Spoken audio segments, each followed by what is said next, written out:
टुनटुनी चिड़िया का परिवार बहुत गरीब था। टुनटुनी चिड़िया के पति बंटी कबूतर बाज राजा के महल में सिपाही का काम किया करते थे। टुनटुनी चिड़िया भी अपने पति के साथ ही महल में झाड़ू पोछे का काम किया करती थी। शादी के बहुत साल गुजर जाने के बाद भी टुनटुनी चिड़िया माँ नहीं बन सकी थी, पर कुछ महीने पहले ही टुनटुनी चिड़िया ने एक बहुत ही प्यारी चिड़िया को जन्म दिया था। टुनटुनी चिड़िया अपनी लाडो बिटिया रानी चिड़िया से बहुत प्यार करती थी और उसकी हर ख्वाहिश को पूरा करती थी। हालांकि बंटी कबूतर भी अपनी बिटिया रानी से बहुत प्यार करता था। इसी तरह 8 महीने बीत जाते हैं। अब 2 महीने बाद टुनटुनी चिड़िया की बिटिया रानी चिड़िया पूरे 1 साल की होने वाली थी, जिसकी वजह से टुनटुनी चिड़िया उसका जन्मदिन बड़े ही धूमधाम से मनाना चाहती थी। सुनिए जी। हाँ टुनटुनी, बोलो क्या बात है। 2 महीने बाद ही हमारी रानी बिटिया पूरे 1 साल की होने वाली है और मैं चाहती हूँ कि मैं अपनी लाडो का जन्मदिन बड़े ही धूमधाम से मनाऊं। तो आप एक काम करो, आप राजा जी के महल में जाओ और मुनीम जी से कुछ पैसे एडवांस ले लो, ताकि मैं उसके जन्मदिन पर बस्ती के सारे पक्षियों को न्योता दे सकूं। और मैं ना सुंदरी मौसी के घर पर जाती हूँ। वो क्या है ना कि पिछले साल मैंने 6 महीने तक उनके घर में काम किया था और उन्होंने अभी तक मेरे पैसे नहीं दिए, तो मैं पैसे मांगने जा रही हूँ। तब तक आप मुनीम जी के पास जाओ और कुछ पैसे लेकर आओ। ठीक है टुनटुनी, तुम जाकर आओ, मैं भी मुनीम जी के यहाँ जाकर आता हूँ। बंटी कबूतर जल्दी से उड़ता हुआ मुनीम जी के घोंसले के पास जाता है। मालिक, ओ मालिक, मैं हूँ बंटी। अंदर से मुनीम जी की पत्नी गौरी कौवी दरवाजा खोलती है। अरे अरे बंटी, तुम यहाँ? अभी तुम्हें क्या काम पड़ गई? और आज तो छुट्टी भी है, आज तो संडे है ना। अरे सप्ताह में एक दिन तो इनको छुट्टी मिलती है, हर वक्त उस राजा की ही सेवा में लगे रहते हैं। तभी अंदर से मुनीम जी सेठ कड़कनाथ कौवा आवाज लगाते हैं। अरे बंटी, तुम बाहर क्यों खड़े हो? अंदर आ जाओ। हाँ बोलो, क्या काम है? मालिक, कुछ दिनों बाद ही मेरी बिटिया का पहला जन्मदिन आने वाला है और मुझे कुछ पैसों की जरूरत है, तो मैं उसी के बारे में बात करने यहाँ आया था। अच्छा ठीक है, ये सब बात में। पहले एक काम करो, ये अनाज की बोरियां इधर उधर रखी हुई हैं, इन्हें इकट्ठा करके एक जगह कोने में पहले रख दो। जी मालिक, अभी रख देता हूँ। बंटी कबूतर सारी अनाज की बोरियों को एक एक करके कोने में रख देता है। मालिक, हो गया, मैंने सारी बोरियों को कोने में रख दिया है। अब मालिक, आप मेरी बात सुन लीजिए ना। हाँ बंटी, बोलो। मालिक, मुझे कुछ पैसों की बहुत जरूरत है, क्या मुझे कुछ पैसे एडवांस में मिल सकते हैं?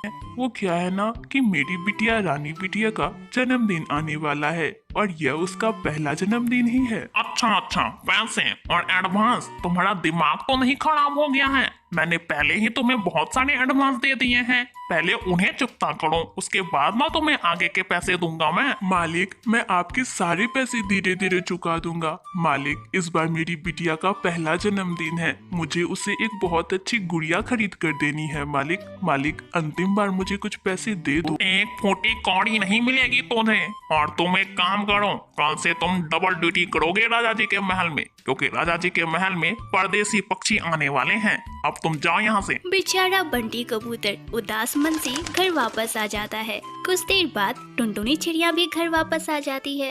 तब बंटी कबूतर टुनटुनी से पूछता है, क्या हुआ टुनटुनी, सुंदरी मौसी ने तुम्हें तुम्हारे पैसे दे दिए? नहीं जी बंटी जी, उन्होंने तो एक भी पैसे नहीं दिए, बल्कि सुंदरी मौसी ने तो मुझे उल्टा डांटा और कहा मेरे तुझ पर बहुत सारे एहसान हैं, मैं तुझे एक फूटी कौड़ी तक नहीं दूंगी। खैर छोड़ो, आप बताओ, क्या आपको पैसे मिले? नहीं टुनटुनी, मुझे भी मुनीम जी ने एक भी पैसे नहीं दिए, उल्टा मुझे भी घर से बाहर निकाल दिया और कहा कि कल से तुम्हें डबल ड्यूटी करनी है महल में। अब तुम ही बताओ, हम अपनी रानी बिटिया का जन्मदिन कैसे मनाएंगे? दोनों सोचने लगे। तब तक रानी चिड़िया अपनी सहेलियों के साथ खेलकर घर वापस आ जाती है और अपनी माँ से कहती है, माँ, मुझे बहुत भूख लगी है, कुछ खाने को दो ना माँ। हाँ मेरी लाडो बिटिया, ये लो खाओ। Thank you mummy.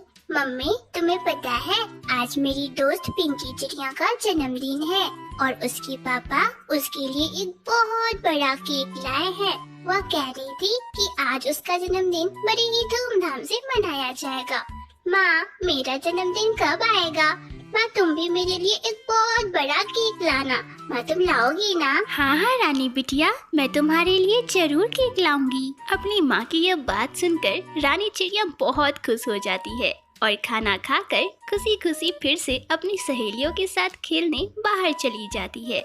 तब टुनटुनी चिड़िया अपने पति बंटी से कहती है, सुनो जी बंटी जी, आप साहूकार के पास जाओ और उससे कुछ पैसे ब्याज पर ले लो और आप चिंता मत करो, आज से मैं भी आपके साथ महल में डबल ड्यूटी करूंगी और जल्द ही हम दोनों मिलकर साहूकार के सारे ब्याज और पैसे चुका देंगे। ठीक है टुनटुनी, अब बस यही एक रास्ता है। बंटी कबूतर शाहूकार के पास जाता है और उससे कुछ पैसे ब्याज पर लेकर घर वापस आ जाता है। इसी तरह कुछ दिन बीत जाते हैं और आखिरकार रानी चिड़िया के जन्मदिन का दिन आ जाता है। सुनो जी रानी के पापा, आपको पता है ना कि आज क्या है? हाँ टुनटुनी, मुझे याद है, आज हमारी रानी बिटिया का जन्मदिन है। और हाँ, आज तुम एक काम करना, महल का सारा काम जल्दी जल्दी समाप्त कर लेना, क्योंकि शाम में हमें जल्दी घर वापस आना है। और हाँ, घर आते समय तुम सारे बस्ती के पक्षियों को न्योता देती आना और मैं हरी तोता के साथ महल से सीधा केक लाने जाऊंगा।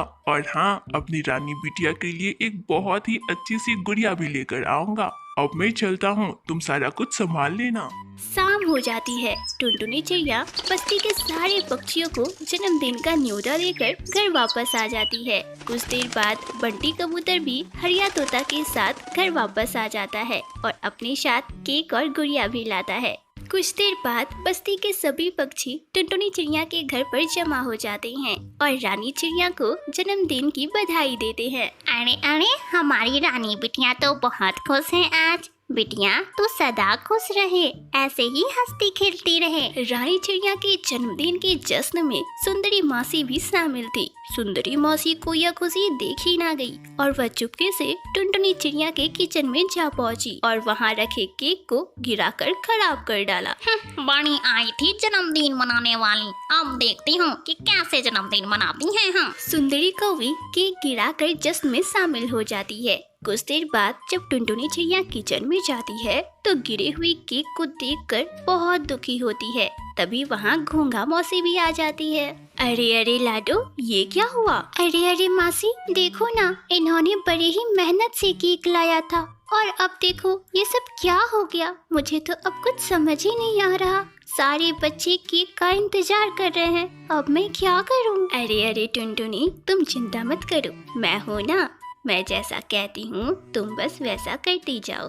क्या तुम्हारे पास केक बनाने की सामग्री घर पर है? हाँ हाँ मासी, घर में सारा सामान है। ठीक है टुनटुनी, तब अब मैं जैसा बोलती हूँ बस वैसा करती जाओ तुम। घोंघा मौसी ने टुनटुनी चिड़िया को जैसे जैसे बताया, टुनटुनी चिड़िया वैसे वैसे करती गई और देखते ही देखते एक बहुत ही स्वादिष्ट केक बनकर वहाँ तैयार हो गई। टुनटुनी चिड़िया यह सब देखकर बहुत खुश हुई। आपका बहुत बहुत शुक्रिया मासी, अगर आज आप यहाँ नहीं होती तो ना जाने आज क्या हो जाता। कोई बात नहीं टुनटुनी, अब चलो, सभी बच्चे केक का इंतजार कर रहे हैं। टुनटुनी चिड़िया केक लेकर जश्न में पहुँच जाती है। सारे पक्षी बड़े ही धूमधाम से रानी चिड़िया का जन्मदिन मनाते हैं। तो फ्रेंड्स, आपको यह कहानी कैसी लगी? आप हमें कमेंट में बताना मत भूलिएगा।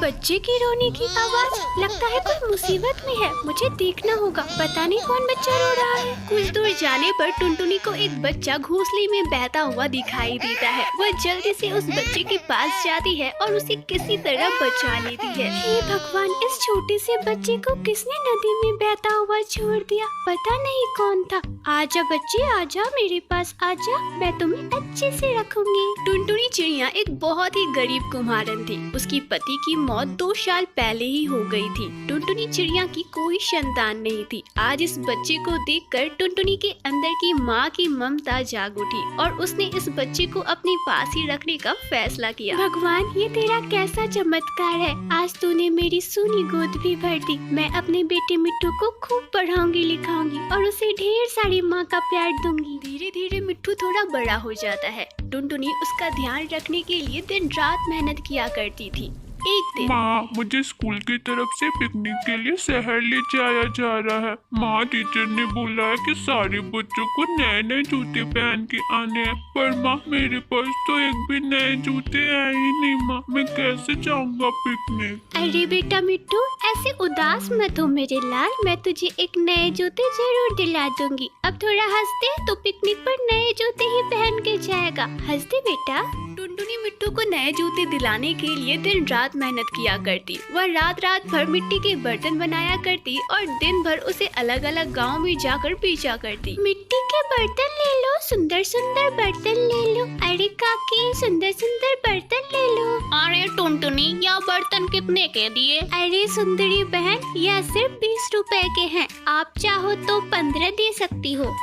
ठीक है टुनटुनी, ये मुझे दे दे। ये ले पैसे रख। इसी तरह टुनटुनी दिन रात बर्तन बेचा करती और कुछ ही दिनों में उसने जूते खरीदने लायक पैसे भी इकट्ठा कर लिए। पर अपने शरीर से इतनी ज्यादा मेहनत लेने की वजह से वह धीरे धीरे बीमार पड़ती चली गई।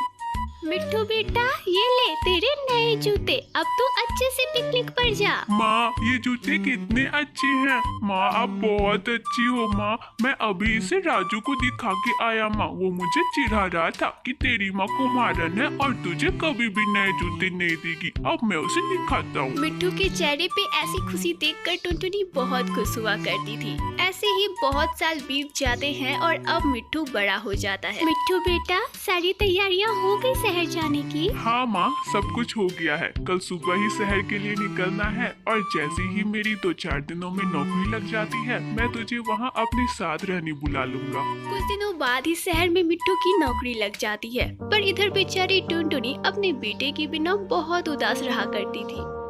शहर में मिट्टू अपने काम में व्यस्त हो गया और उसका टुनटुनी पर से ध्यान हट गया। एक दिन, अरे कालू, मेरे बेटे मिट्टू का शहर से फोन आया था क्या? मैंने तेरे ही दुकान का नंबर दिया था उसे। अरे नहीं टुनटुनी बहन, अभी तक तो मिट्टू का कॉल नहीं आया। अगर आता है तो मैं तुझे बता दूंगा। बेचारी टुनटुनी बहन ऐसे ही रोज पूछने आती है और निराश होकर चली जाती है। पता नहीं आजकल के बच्चे को क्या हो गया है, नौकरी मिलते ही अपने माँ बाप को भूल जाते हैं। कई महीनों तक मिट्टू का कोई भी कॉल नहीं आता। एक दिन मिट्टू गांव आता है। अरे मिट्टू, तू अचानक, मेरे बेटे तू कैसा है और तूने आने की कोई खबर नहीं दी।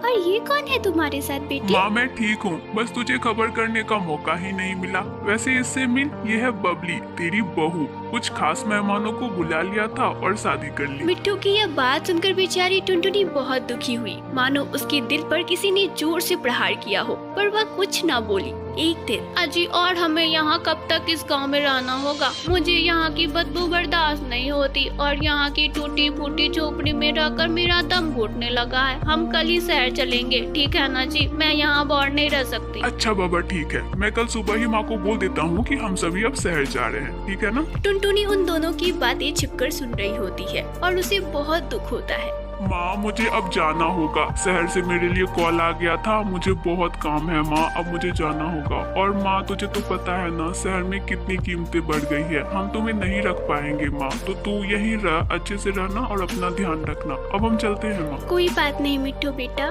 मैं तो वैसे भी उम्र के आखिरी पड़ाव में हूँ।